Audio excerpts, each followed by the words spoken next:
holding their children, refusing to believe that they are dead, or the children who are walking around their no longer recognizable neighborhoods, searching helplessly for their no longer living family members.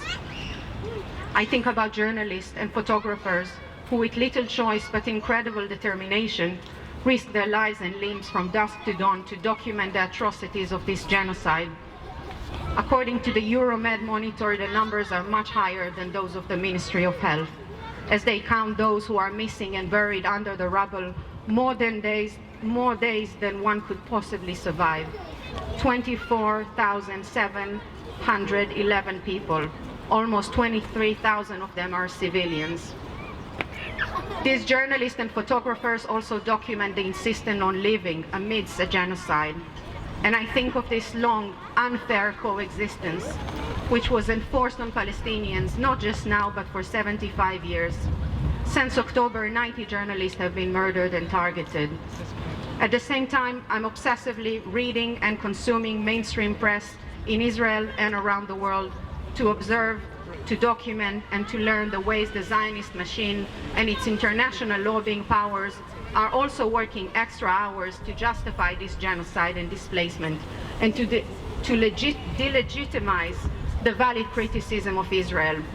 One of their primary weapons is to sow fear, and to call every expression of solidarity or even call for a ceasefire as anti-Semitic.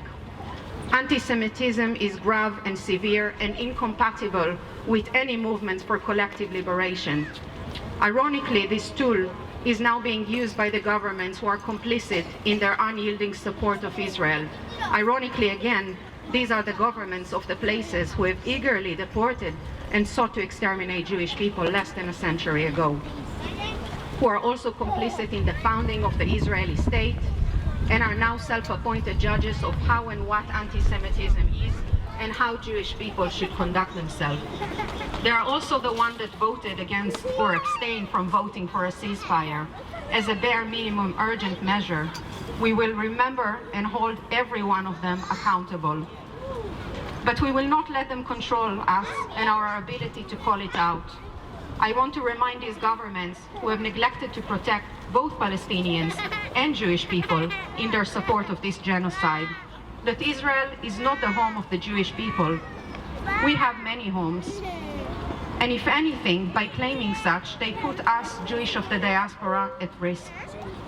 Calling for a ceasefire is not anti-Semitic. Calling for Palestinian liberation is not anti-Semitic. Calling for the end of the siege and the end of the occupation writ large is not anti-Semitic. Calling for a free Palestine from the river to the sea is not anti-Semitic. It's not about the extermination of all Jews. It is against Jewish supremacy. Calling an unfolding genocide a genocide is not anti-Semitic. It is our moral obligation. I'm here today because the urgency of dismantling the apartheid settler colonial regime is also a Jewish endeavor. Solidarity.